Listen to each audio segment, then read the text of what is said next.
Who today is brave enough to remake a Kubrick film?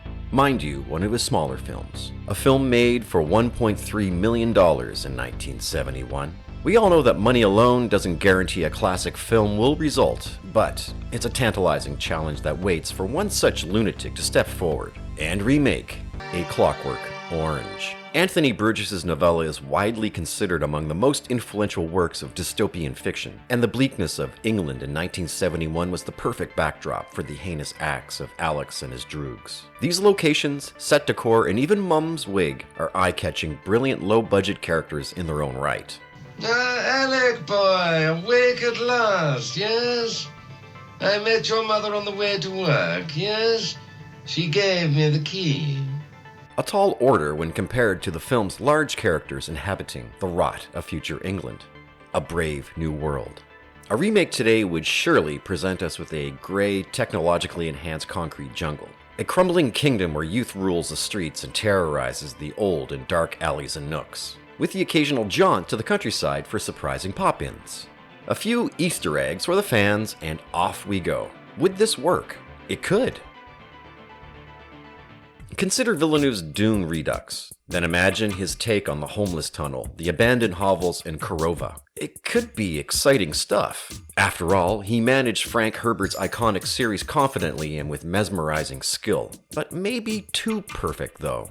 Could even the great Villeneuve tarnish A Clockwork Orange's seminal feel and appeal, and while trying to draw in younger audiences unfamiliar with the original movie? Worth the attempt by a director with a lot of integrity and an ardent Kubrick fan. In an interview, Villeneuve ranked 2001: A Space Odyssey as the top film in his all-time 4 favorite movies. But rounded corners aren't what we want. In this case, we want jagged and bloody serrated edges.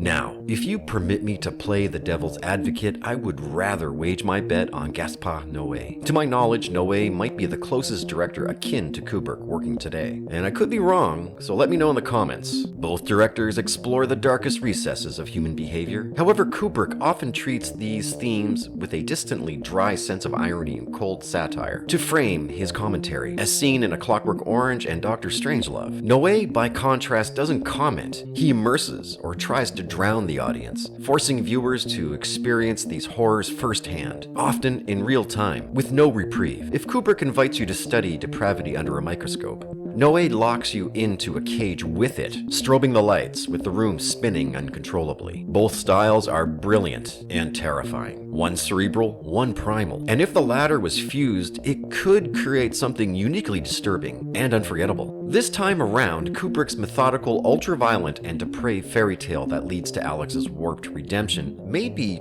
too dated. But consider Noé's drug-addled troupe of chimps who roam familiar streets and environments, sating their darkest urges that are hard to watch, even worse than the Ludovico treatment. I've learned my lesson, sir. I see now what I've never seen before. I'm cured, praise God! But for the entire movie. After all, I did suggest that a lunatic helm the remake of A Clockwork Orange. Noé's mental filmography has this affliction down cold. Irreversible in Enter the Void, for example, whet the appetite for a daring and inventive second swing at the bat, ferociously so. Rather than Kubrick's low-budget grandiosity, Noé's Orange would work best set in today's gritty world. Whichever way he and the scriptwriter adapt the source material, his eye and disturbed mind are considerably exciting notions to consider should he take up the challenge. The Korova bar could simply be a sticky neon-lit club squirming with dealers, junkies, and victims. A nocturnal Serengeti killing field prowling with deceptive rival adversaries like gangs or frenemies. Alex's double cross committed upon his Droogs would set up the anti-hero's downfall, followed by his state-sponsored redemption. But, knowing Noé, Alex's redemption may very well be his death and his wandering through the afterlife. Having seen a few of Noé's films, so far it's fairly clear that Alex's fate would be much more dark and final. But, like in Enter the Void, he's freed from the Earth's surly bonds to explore his redemption as a disembodied spirit. This departure from the novella and Kubrick's adaptation could make sense in a new Clockwork world. A Redux that demands to be equally, if not more brave and depraved for the half-century update. Noé's filmmaking style is unapologetically visceral, experimental, and confrontational. He pushes cinematic boundaries through long, unbroken takes that trap the audience in a disorientating, inescapable experience. His camera often floats, spins, and drifts in surreal, dreamlike, if not nightmarish ways, immersing viewers into subjective states of mind, whether that's the character's drug-fueled haze or the oppressive weight of trauma. Visually, Noé embraces bold, saturated colors, flashing lights, and pulsating rhythms, turning his film into a hallucinatory trip that bombards the senses.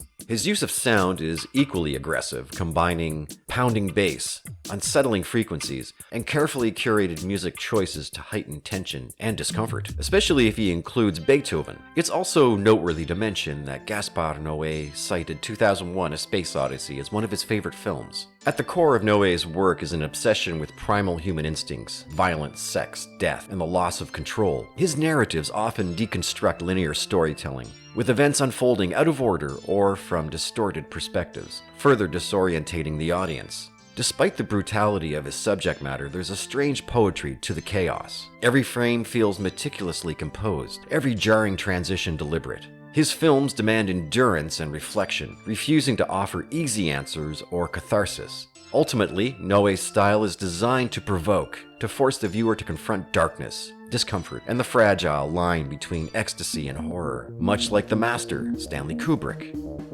But the question remains, who could embody Alex and his twisted new vision? While Malcolm McDowell's original performance was iconic and timeless, modern talents could rise to this challenge. Some names come to mind: Barry Keoghan, with his eerie presence and piercing unpredictability, or Timothée Chalamet, who could bring a chilling blend of boyish innocence and hidden malice. Perhaps even Jacob Elordi, fresh off darker roles, could surprise us. Whoever it may be, it would need to be someone unafraid to completely dissolve into chaos and to inhabit the skin of Alex. Now, I don't know if I'm crazy, but do you think a remake of A Clockwork Orange should be attempted? Is Gaspar Noé the best choice to resurrect the classic film? Who would make the perfect modern-day Alex? Let me know in the comments section. And if you're enjoying this content, please consider giving this video a like. And above all, go all in by subscribing to my channel and sharing my videos. That's it for today. Stay tuned for upcoming videos, and I will catch you in the next one.